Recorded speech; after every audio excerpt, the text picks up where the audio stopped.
This is StoryRobot. Welcome to r/prorevenge. Our first story of today is, Get Me Fired. Say goodbye to your bonus and promotion. This happened a good long while ago. I was in high school and got a job at one of the big box stores in the computer department. This store chain had an in-house technician department, which was always where I wanted to go.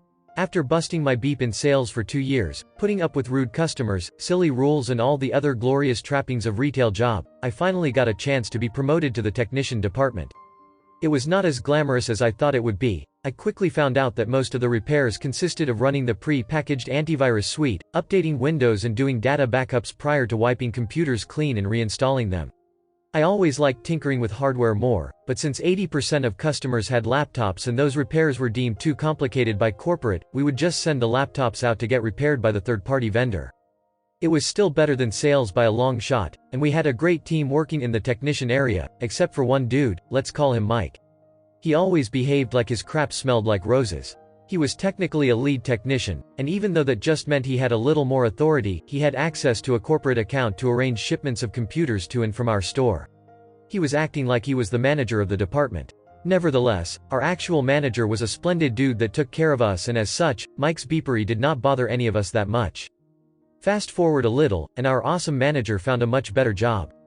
This opened up a spot for manager, and since the whole store supervision was going through a shake-up, the general manager was fired for embezzlement and all the people he hired, 90% of managers, were under review. This led to everybody trying their hardest not to beep up, and the new GM decided that since our department was one of the best in the district, he would not try to hire an outsider, but will promote from within. Now, Mike was working at this store for almost 10 years at that point, and a couple of people that started working with him as sales associates were by this point managers and assistant managers.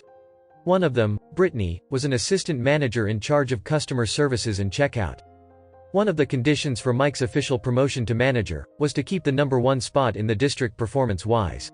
One of the key metrics was the rejection rate from our third-party vendor. If we mistakenly sent them a software problem to fix, they would charge us extra.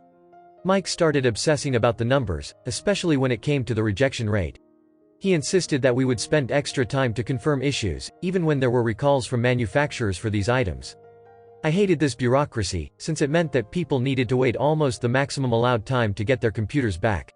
So a few times, I skipped the extra diagnostics when I knew for sure the problem was hardware.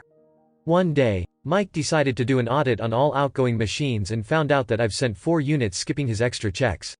He told me that he will write me up for it, but when he tried, GM told him that he is not a manager yet, and I have shown to the GM that I followed the corporate procedure in diagnosing these units. I thought that was the end of this, but I was sorely mistaken. Mike hated that I showed GM that Mike's procedure was inefficient and that he was denied power over me. About a month later, I got a call from Mike asking if I could come to the store on my day off because there was an issue with a customer. When I came in, I was greeted by Mike with a beep-eating grin, and he told me to wait in the back and not to work on any computers. After about an hour, Mike and Brittany come in and ask me to head to the front office. They started an official write-up process and claimed that I have made a mistake creating a backup of customers' data and have placed a DVD with no data on it into the box that was returned to customer and then wiped his PC clean. I knew that it was bull beep, since I always copy the data to an external hard drive, run antivirus to make sure that nothing bad got copied and then burn DVDs. Yet, when I asked to check the external hard drive, Mike said that, due to my negligence, I was not allowed back in the tech area. He went to check the hard drive and said there was nothing on it. At that point, I knew he was bull beeping, but him and Brittany were hell-bent on completing the write-up. I have asked for a senior management to be present, and was shot down again. Turns out GM was on vacation. They completed the write-up and told me that due to the egregious error that cost the company tens of thousands of dollars, I was not allowed to work in the tech room and I would be relegated back to the sales floor. I told them to shove it and submitted my resignation on the spot. I later found out that a week later, they gave the customer the data that was on the hard drive all this time. Mike simply erased the DVDs. I grabbed a DVD-RW by mistake for that backup, and waited for the customer to come back and complain. I have also called the corporate HR line and told them what happened. They said that since I quit with a letter of resignation, they would not launch an investigation, but they have received and recorded my complaint. Through luck and the fact that I was a good hardware tech, I landed a job at a shop that did hardware repairs a week later and started in another week. Turns out, this depot was the service center that covered the entire district, and they had the master contract with the big box chain where I worked. Since I have worked as the tech in that store, I was more than familiar with their labeling and ticketing system. For tracking purposes, the label included the store and technician number.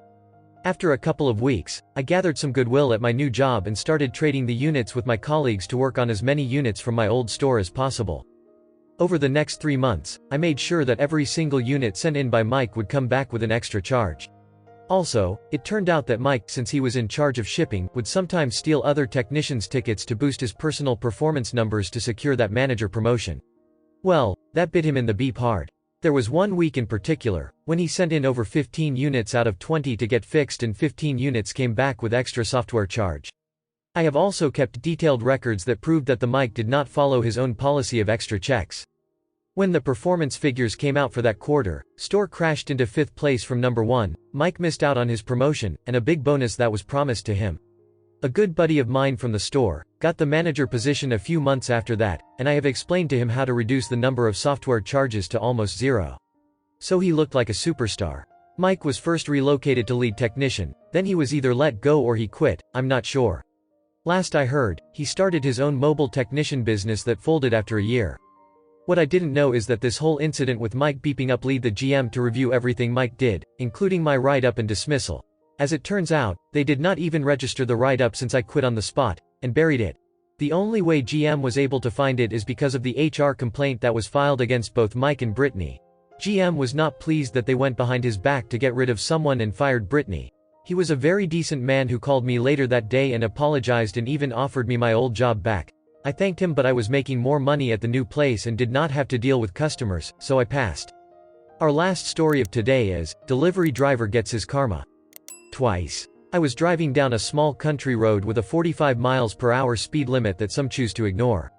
And coming up behind me was a standard work truck. I won't name names, but it was a popular automotive parts store delivery truck and got right on my bumper. I'm not in a tiny car, but it's a sedan, and he was so close that all I saw was grille and hood in my mirrors. While I stayed doing the speed limit, after about 3 minutes he decided that a sharp curve was the perfect time to pass me, and surprise surprise, there was a car coming after the curve. He swerved at me and I slammed the brakes, nearly missing his bumper. Thankfully, I had this all on dashcam, front and back. I got home later and got the footage on my laptop and called their 1800 number with his plate number and his truck number. The woman I spoke to was super apologetic and she asked me to send her the video. She watched it while on the line with me and immediately asked if she could put me on hold. I said yes, and a few minutes go by and she gets back and brings me someone else on the line. The local store manager of that driver. She had sent him the video and the manager apologized a ton and promised me right then and there that employee was terminated for that behavior. A few weeks go by, and I don't hear anything till a friend of mine on Facebook sends me a link.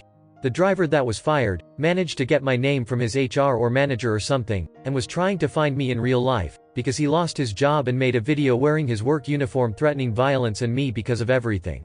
I went to my local PD station about it and showed them the video and explained everything and was told I needed to speak to that company again, because they let my name get out. I called them and told them everything that was going on, and I was told I'd get a call from their HR department within 2 to 3 business days. Literally 6 hours later, I received a call from some higher-up HR person with one of their legal team on the phone. They wanted me to sign a document stating I won't publicly go after them or give negative PR if they sue him for me, and get restraining order and everything on this guy for what he threatened.